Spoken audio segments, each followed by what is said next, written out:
On today's menu,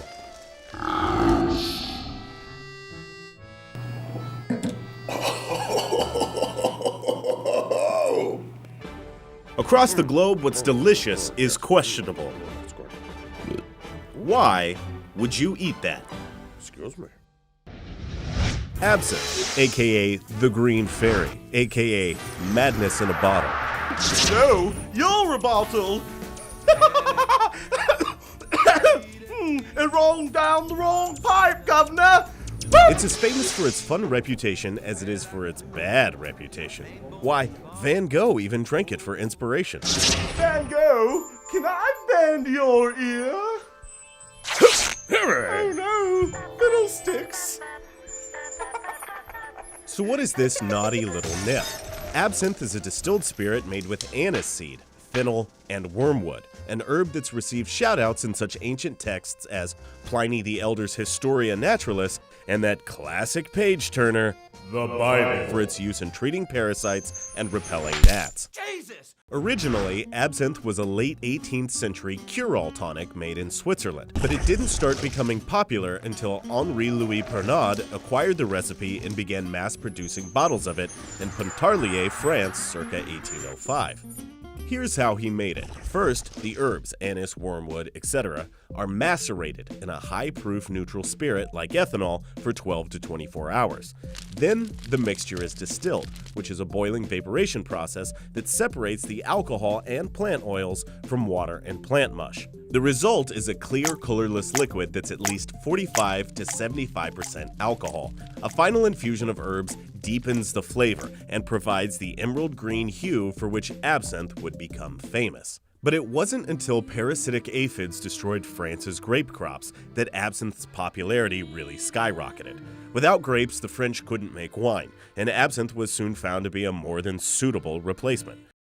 But while the Green Fairy is typically associated with bohemians and artists, she was actually popular with a huge cross-section of the French. I can see her bits and biscuits.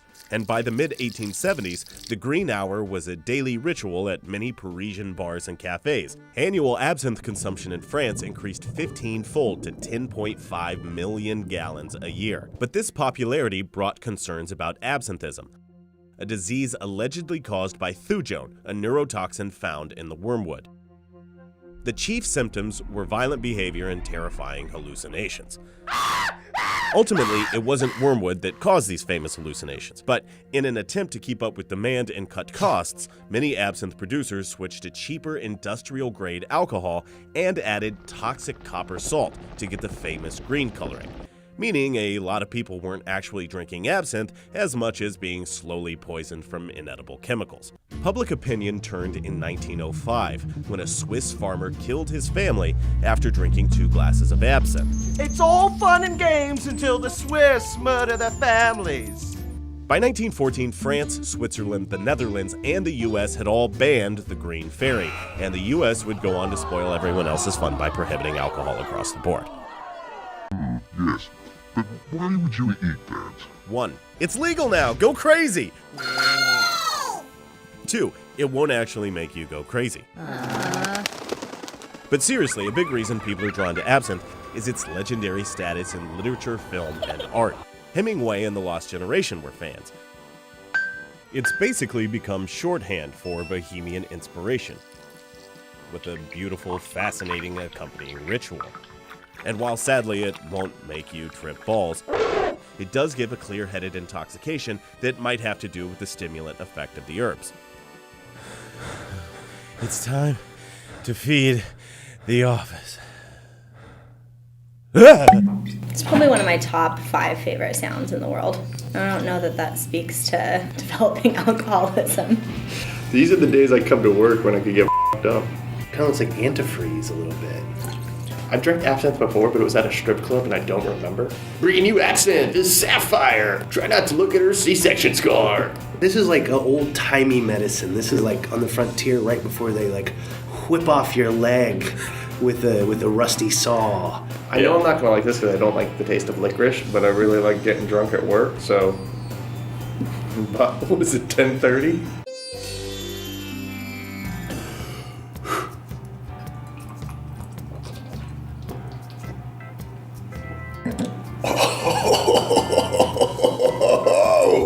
So, what's the flavor like? It's very licoricey. You have to like licorice a lot. Mm-hmm. I do not like licorice a lot. It's just so like stingy. Good God. I mean, that's a lot of booze. What time is it? It's good. It's like water or something. If you want to slam it, you can. Yeah. I haven't eaten yet today. It's just a mouthful of black jelly beans in your mouth. You feeling anything? Tripping? No. I'm feeling like I could be getting drunk soon. Seen anything? Floaters? Not seen anything. Oh, it gets super cloudy. Yeah. Ooh, that's cool. Or are you feeling its effects? Or are you seeing anything? You know, like shrooms are like a 10. Absinthe is like a 2 on a scale to 10. It's f***ing awesome. I still have to do work today. Yeah, I know.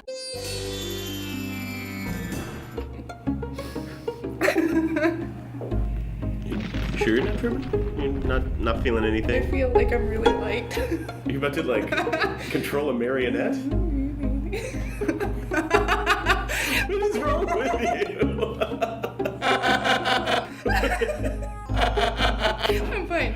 Totally fine. The ending is nice. It has like a nice punctuation of like mintiness at the end.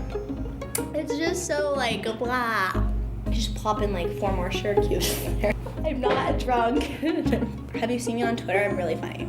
If I go out drunk, I'm gonna get in trouble. Yeah, there you go. Okay. Thank you for that.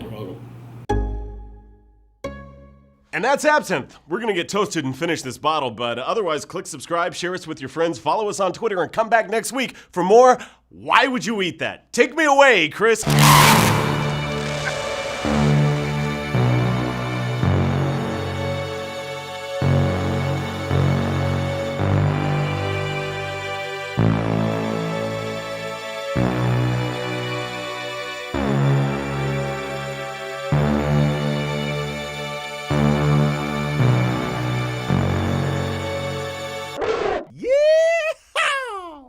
This Why Would You Eat That explores America's redneck culinary history, y'all.